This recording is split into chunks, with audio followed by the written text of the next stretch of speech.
Guys, my name's Luke Sartor. I have another interview for you for my Immortals project.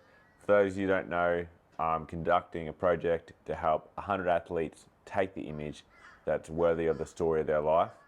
So if they were writing the biography of their life, or there's a Netflix special, I would love this kind of image to be on the front of it. And through this, I've been able to meet some absolutely insanely incredible, talented, inspiring people. And I've been very fortunate for them to give their time up and just learn about what it takes and what makes them tick and what their goals are. And I have another one for you today. His name's Rogan Dean. And Rogan was just a really top dude, humble and a simple country guy, but an absolute freak when it comes to CrossFit, and his mindset overcoming an accident that could have easily killed him and left him with having to have one of his feet amputated, and his decisions to not give up, his approach to training and wanting to compete no matter what's happened in his life. So this is a great interview with Rogan, and I hope you guys enjoy it. So here's my interview with Rogan Dean. Oh, okay, Rogan, we got there. If you want, you can leave the music on just really quiet if you just wanted to. But, bro. Okay. Been watching on social media, man. CrossFit Games, football, like it's pretty unreal what you've been able to achieve. Why do you do what you do, man? I think I've just always enjoyed health and fitness and sport in itself, and I've always enjoyed the challenge of pushing myself to sort of see how far I can go. Mm-hmm. So it started with football? Yeah, I think I started playing footy when I was about 7 years old. Holy. I think I was a bit of a stubborn, pain in the ass sort of kid, and mum and dad said you need to get into sport to try and burn some of that energy. Yeah. And where I grew up in Mackay, there was... You're from Mackay? Yeah. Same. Well, we no moved. way. So, yeah, but in there, that footy was probably the biggest sport in the town. And like myself and all my family are originally from New Zealand, so my family is big rugby fans. And not having much of a rugby union comp in Mackay, I ended up playing rugby league. Went to the dark side, yeah. What position did you play? Centre wing, really, anywhere in the backs. Oh yeah, cool. Yeah. And what team in Mackay? So I played all my juniors for the Serena Crocs. Yep. And then I went to high school at Mackay State High when they had the rugby league academy and stuff there. So that's where I played my schoolboys footy. And then out of school, I moved to Townsville, where I played a couple of years at the Cowboys under-20s. And then once I became too old for the 20s comp, I didn't get a first grade contract, so I ended up playing in the Queensland Cup from there. So was like football that was what you were aiming to be, professional? Yeah, growing up, that was always my dream, was to be an NRL player. Yeah. And then didn't quite reach it in the end. That's all right. And then decided to dominate CrossFit instead. So like you had the accident, how did that happen? So that was in 2020, the whole year when all the COVID stuff come about and stuff. That year, the footy season had like just started. I think we made it through pre-season, the trial matches, got to round one, played one game, and then they called the season off. So I had the rest of that year with no footy. So I was like, from there I was like getting into I wanted to do like some triathlons and stuff just to keep training. And but a mate of mine had just bought a brand new Harley and thought I had the motorbike as well. And I've ever since I was little, I've always ridden motorbikes and loved them. And me and a mate of mine were just going for a bit of a ride on a Sunday Ave.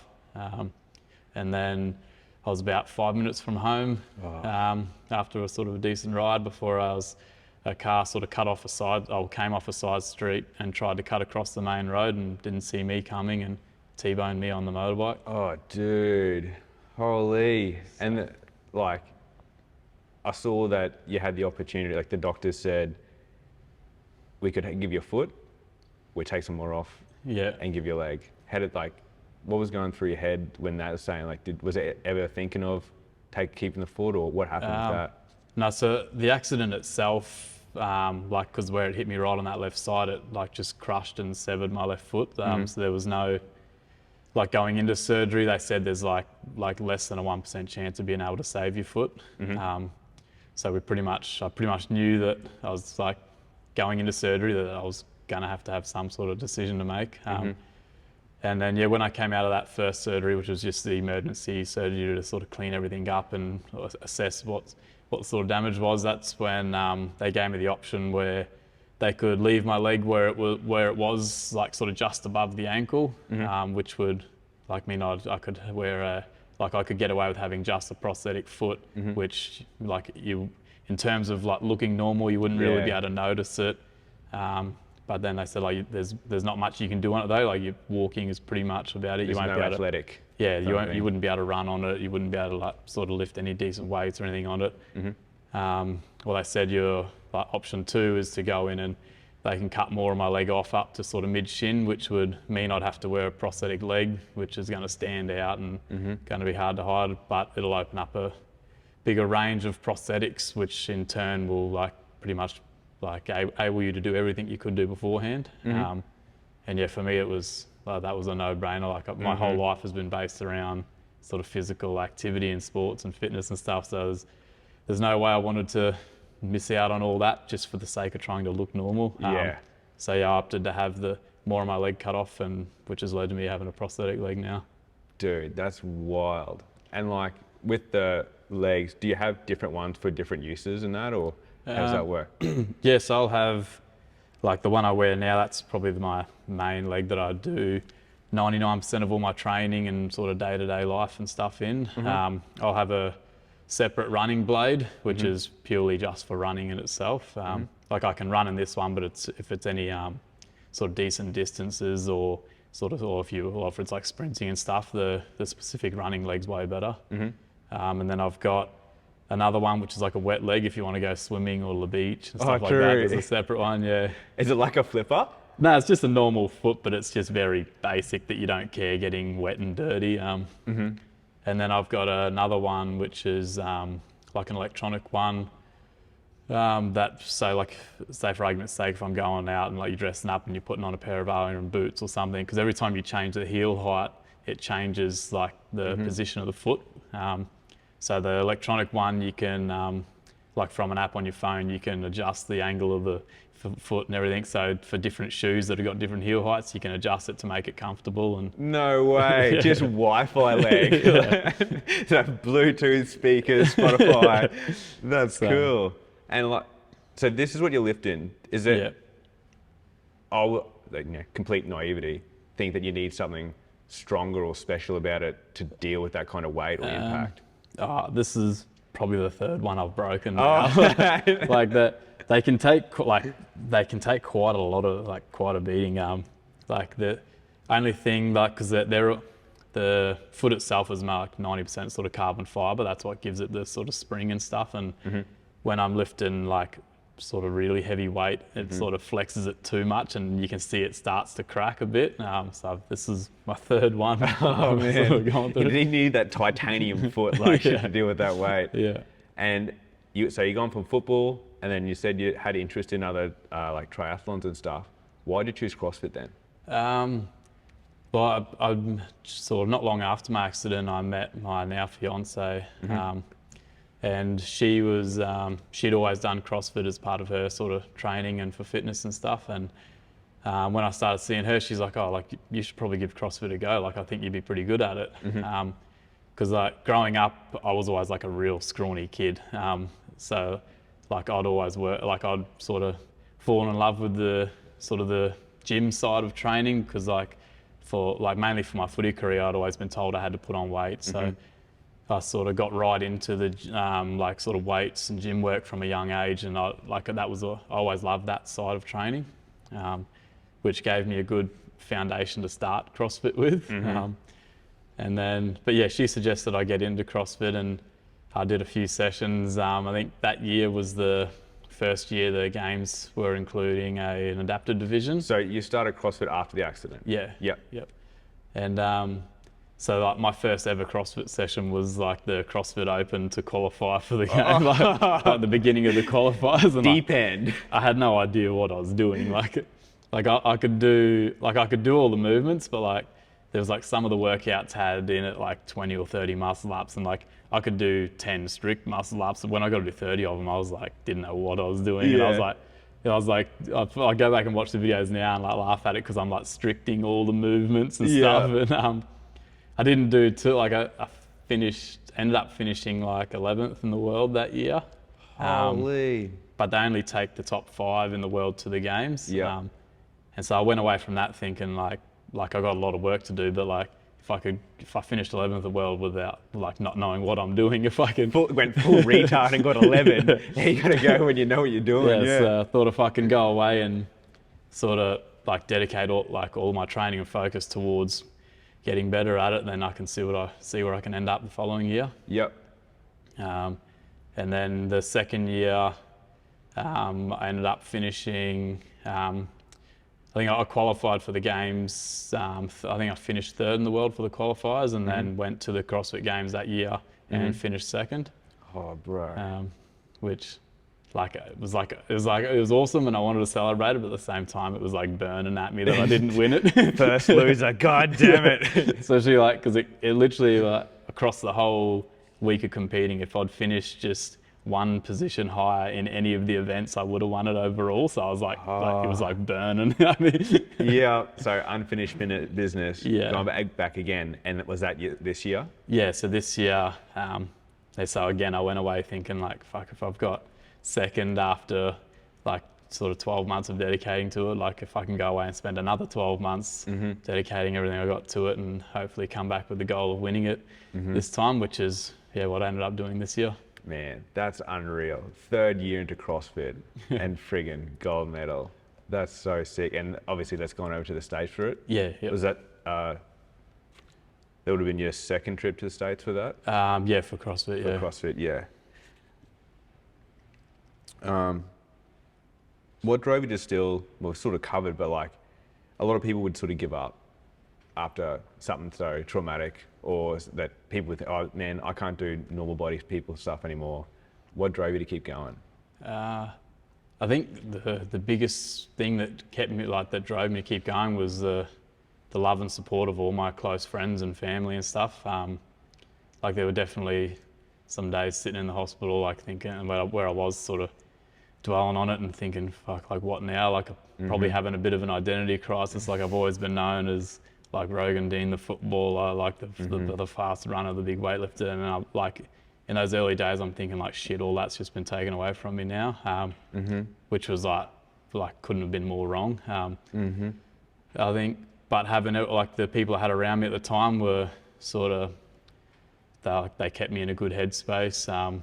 And then I made a decision very early on that like no matter how much I sit around and want to mope about and sort of feel sorry for myself, it's not going to change what's happened. And so the only, like the best thing I could do was to sort of keep a positive mindset and set goals of like just getting back into what I love doing, which is health and fitness, and sort of pushing myself. And I knew that I'm probably going to have to work twice as hard now to get back to where I was, but it was like, I've never been afraid of working hard. So the people around me really sort of kept me going. And then sort of getting back into training, just started fueling a fire to find something to compete in. And then my fiance getting me into CrossFit was just the perfect fit. Yeah, bro. So that, who you surround yourself with basically is the big thing got you through. I've always been like pretty sort of motivated and disciplined and probably stubborn in a way, so I was never gonna like let that defeat me, but definitely the people that I surround myself, I definitely just made everything so much better. I couldn't have asked for a better support group at the time. Dude. So what are you currently working on that excites you? Well, I don't know, all my goals were all built to win in the CrossFit Games, which I've only just done. But I'm just become a dad recently as well, and I've got a young son. Nice. So that excites me every day. And then obviously to keep training, and I think I've got at least 1 or 2 more competitive years left in me. Got to prove it's not a fluke. So I'd like to go and defend the title and for 1 more year, but also like pushing myself in like the fully able competitions as well. So like that's definitely a goal that I'm working towards and definitely excites me as well. Nice, man. Have you got any fully abled comps, whether that's CrossFit or anything else lined up? Yes, that would be in CrossFit. Okay. So going into next season, I'll probably enter into the fully able sort of like for the CrossFit Open and heading into quarters and semis. If I could make it to semis, that would be unreal. Oh, dude. That would make a lot of people look at themselves in the mirror and go, what the hell? I'm not going hard enough. Like I did the workouts. I didn't register for it, but I did the workouts last year just for a feel, like a bit of a gauge to where I'm at. And I was sort of, I'm confident I make quarterfinals, sort of quite confidently, but there's a lot of work between making quarterfinals to semi-finals, which is the goal for next year. If I can make it happen, it would be unreal. You said off camera that you train home in your home gym. Like, how do you go, like, you know, CrossFit is a brutal sport. A lot of people really lean on that community side of thing. Do you prefer to just be in your own head and just... At times, yeah. From Monday to Thursday, leading up to the games, Monday to Thursday, I'd be at home by myself training, just sort of in my own headspace, grinding away. But that does, it is tough at times. It's definitely a hell of a lot easier having like a training group and training partners and stuff, which I'd go out to another gym for Friday, Saturdays where I'd train with training partners and more people just to bring that enjoyment back into it. But from Monday to Thursday, like working full time and being a dad and stuff like that, it's a lot more, I can utilise my time a lot better if the gym's set up at home. Yeah, for sure. There's baby in the stroller over there. Yeah. Muscle up. Yeah.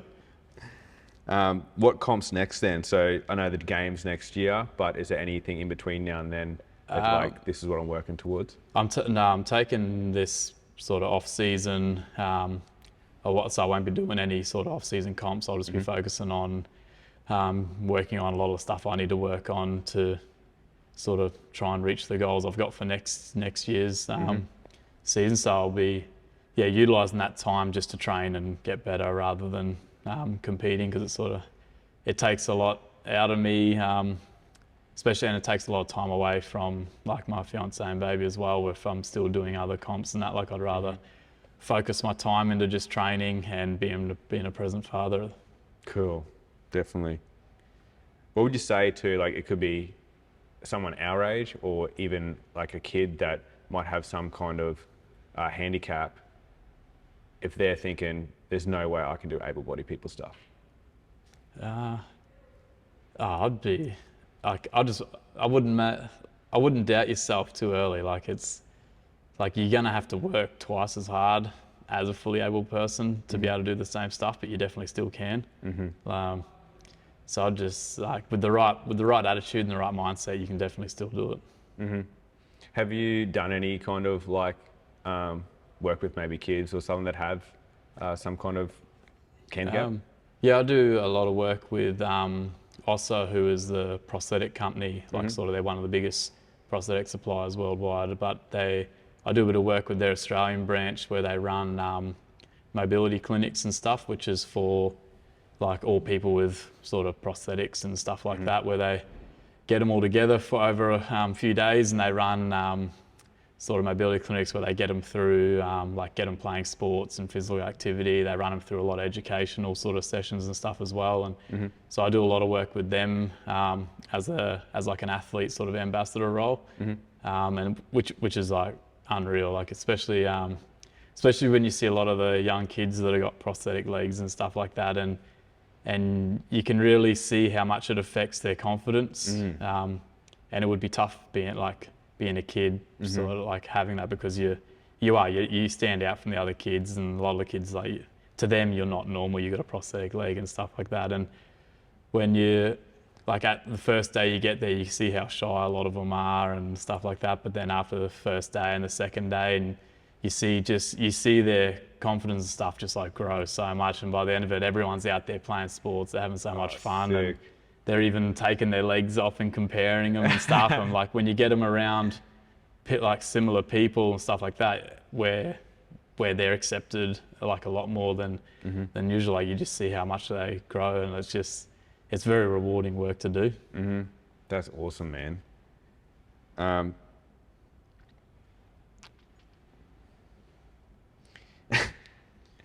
So when you had to win, what did your shoey taste like? Like a bit, well, you get a bit of like I don't know what you call it, like probably like lint or something in there. Like you just get like fluff and stuff like that. Yeah. So I was making sure I had to clean all that out before I poured the drink in there. Surely it had just like a week's worth of game sweat, like ribbing the borders.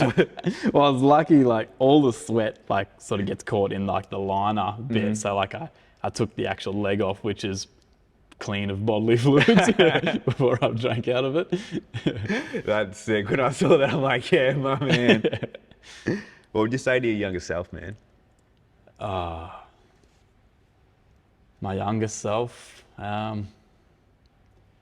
probably if I could go back, and talk to my younger self, I would have definitely given the advice to only worry about the things that you can control, and just enjoy every moment. Don't like put so much stress on like all of your goals and situations and stuff. Like just make sure you enjoy the moment and the whole process in itself. Did you find you enjoy the process more now, like having something, like, you know, you could have lost your life. Like, losing a leg is bad enough, but like it could have been way worse. Yeah, that definitely like is a thought that I had early on and which changed my whole sort of perspective on things. Is it definitely could have been worse. Like what happened wasn't ideal, but I definitely, like I said, it could have been a lot worse. So I should be grateful for that. That I'm still here and I'm still able to do everything I want to do. And yeah, that's kind of what really hit home with me, is like, especially in the early days too, about only worrying about things you can control, because that was what I had to do to sort of move forward from that whole accident thing. Was there's a lot of things that happened that were out of my control, but the recovery and the way I bounced back, all of that is in my control. So that's what I had to focus on. And finish, man, I get everyone to introduce themselves. So like, we know that you're Rogan Dean, CrossFit athlete, ex-footballer, your day job, but that's just all things that you're successful in on the outside, but there's a reason that you're successful in it. So, and that's your beliefs. I want you to introduce yourself by your beliefs. Oh, shit, put me in the spot. I don't know, my beliefs. I don't know, I've just always been a believer in anything's possible if you're willing to put the work in, really. No matter what goals you've set or how big they are, how frightening they are, if you're willing to put the work in, they're always achievable. So yeah, that's my biggest belief. Sorry to put you on the spot there. I didn't send that one through. No. Bro, that was awesome. No, thank you. Thanks so much, man. Cheers. Cool. Thanks, guys. Yeah. How has becoming a dad changed the way that you approach pretty much everything? Well, that's up until then, my whole priority has always been like sort of my athletic career, and sort of for lack of a better way, probably self-centered. But like since like meeting my fiance now and then now having a baby, like that's my whole priority now. Like everything else is sort of, it's still a priority, but it takes a back seat to sort of my family life now, because like it's definitely it's changed. It changes your life for the better. Yeah. What was the hard and harsh things that you had to say to yourself to get yourself out of that? I don't know if there was any like hard and harsh things I had to say to myself. Like for me, the hardest part about that really broke me down throughout the whole period was seeing how much of an effect that had on my loved ones and my family and stuff like that. Especially my mum. She had already lost a brother to a motorbike accident, and then when she got the phone call saying that her son had been in a motorbike accident, he's been rushed to hospital, and then she had to fly to Brisbane. And when she came in, like I'd been coping with it pretty well like that whole time, but then seeing when mum come walking in and seeing how much it hurt her, that's what, that's probably the hardest bit about the whole thing, is seeing the effect it had on my loved ones. And that took a lot of, for me in that point, that was probably when I said, like, to myself, like, I have to be strong for them. And everything from here, I'm gonna have to bounce back and go and sort of shock the world and show them that it's not the end. That's more to, again, that was a big driving factor in getting me out of that dark spot, was to say, if I can go out and achieve something great and do it for everyone who cares about me, to show them that it wasn't the end and there's nothing to be upset about, that was probably the biggest part. Fucking I hell. love that. Thank you so much. Oh, thank you. Sweet, man. Let's take some photos. Yeah, sweet. Cool. Hope you guys enjoyed that. Make sure you go and give Rogan some love on his Instagram. And if you haven't checked out my Instagram and the athletes that I've interviewed, please jump on there and have a look. I also have the shorts of all the little gold nuggets of gold that these guys have given me. And it'd be great if you share that with someone that might need to see it. I'll see you guys on the next one. Cheers.